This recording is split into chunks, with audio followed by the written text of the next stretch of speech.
The NBA Draft, the ultimate talent show where franchises dream of finding their next superstar. Some drafts gift us legends. 1984 gave us Michael Jordan, 1996 brought Kobe Bryant, and 2003, well, that was LeBron James's class. But then there's 2000, the class so bad, it's legendary, for all the wrong reasons. A draft so forgettable that even NBA historians wince when they hear its name. Today we're diving deep into the worst draft class in NBA history. You should buckle up because this one's gonna hurt.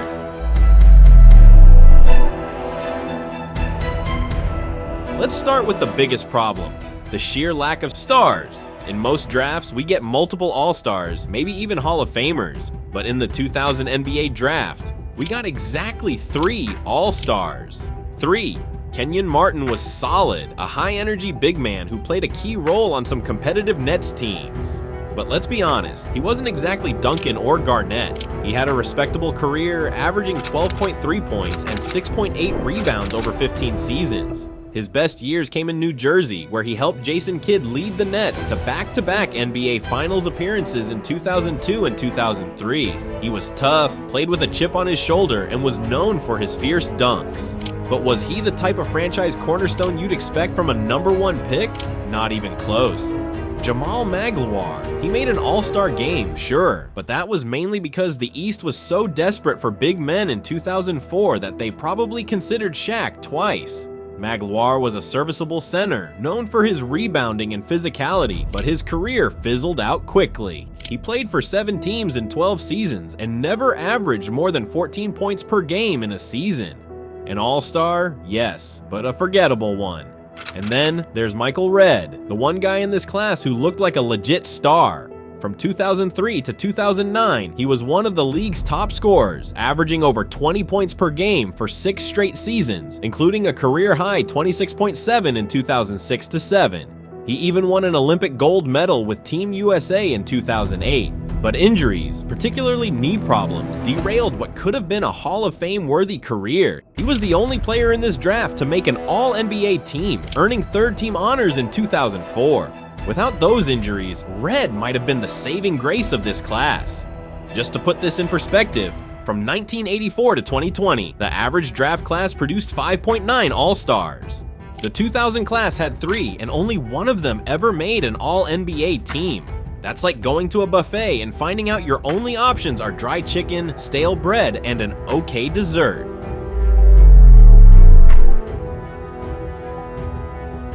Alright, here's where things get even worse.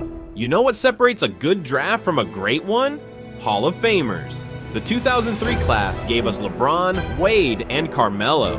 The 1996 class had Kobe, Allen Iverson, and Steve Nash.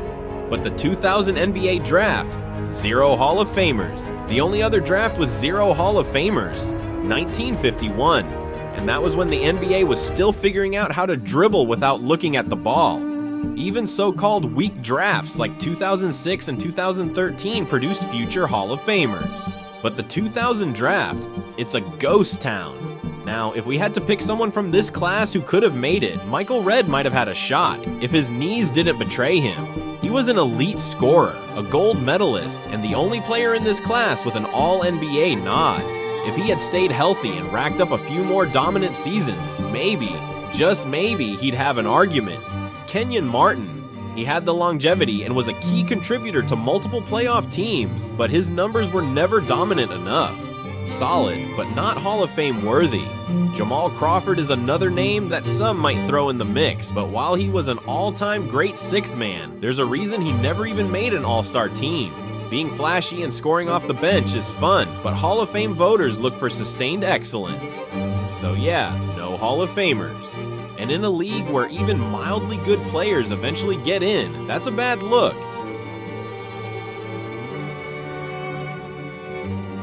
If you thought things couldn't get worse, hold my Gatorade. Not only did this draft lack stars, but most of these guys barely lasted in the league. Only 15 players from this draft played 10 or more seasons. The average draft class, 19 players. That might not sound like a big difference, but in the NBA, where longevity equals impact, it's huge. And let's not forget, 10 players from this class never even played a single NBA game, and 16 others barely made it past 5 seasons. Basically, if this draft were a TV show, it would have been canceled after season 1. One big reason: poor scouting. A lot of these guys had raw talent but weren't NBA ready. Teams were swinging for potential and missing badly. Stromile Swift was an athletic freak but lacked skill development. Marcus Fizer was a dominant college player but undersized for his position in the NBA. And many others simply couldn't adjust to the speed and physicality of the league. When a draft class lacks both stars and career longevity, you know it's bad. And folks, this one was historically bad.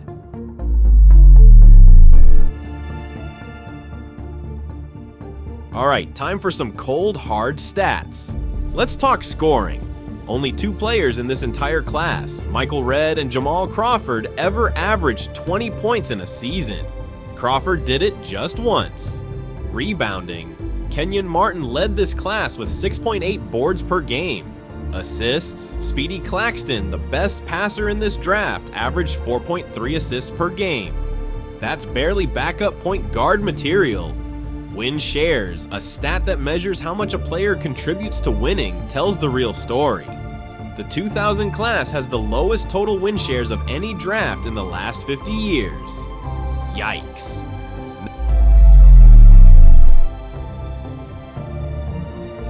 Now, let's talk about the lottery picks, the guys who were supposed to be franchise saviors but ended up as role players at best. Kenyon Martin was fine, but the number 1 pick is supposed to be great. Stromile Swift, Marcus Fizer, and Darius Miles. All hype, no delivery. Mike Miller, the best of the bunch, but still, just a shooter. Most drafts give you at least one superstar in the top 5. The 2000 draft said, nah, we're good.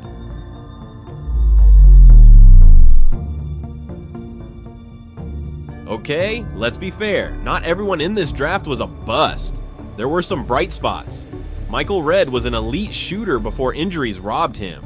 Jamal Crawford, the ultimate 6th man. Hedo Turkoglu played a key role in the Orlando Magic's 2009 finals run, serving as a versatile forward who could shoot, pass, and create plays. He won the NBA's Most Improved Player award in 2008 and was instrumental in leading a Magic team alongside Dwight Howard to the finals, where they ultimately lost to Kobe's Lakers. And then there's Mike Miller, who might not have been a star, but he knew how to hit big shots. A sharpshooter with great size, Miller won 6th Man of the Year in 2006 and later became a key role player for the Miami Heat, hitting clutch threes during their championship runs alongside LeBron James. His most famous moment? Game 5 of the 2012 NBA Finals, where he drilled 7 3-pointers despite playing with 1 shoe. Now that's dedication. So what did we learn? The 2000 NBA draft wasn't just bad, it was historically bad.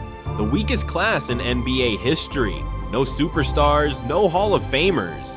Just a handful of solid players and a whole lot of who was that guy again? But now, I want to hear from you. Do you agree that the 2000 NBA draft was the worst ever? Or is there another draft class that deserves that title? Let me know in the comments. And if you enjoyed this video, hit that like button, subscribe, and I'll see you next time for more NBA Deep Dives. You heard of Jalen Brunson, right? Of course you have. He was the reason the New York Knicks were back on track. Click on this video to find out how Jalen once saved the Knicks.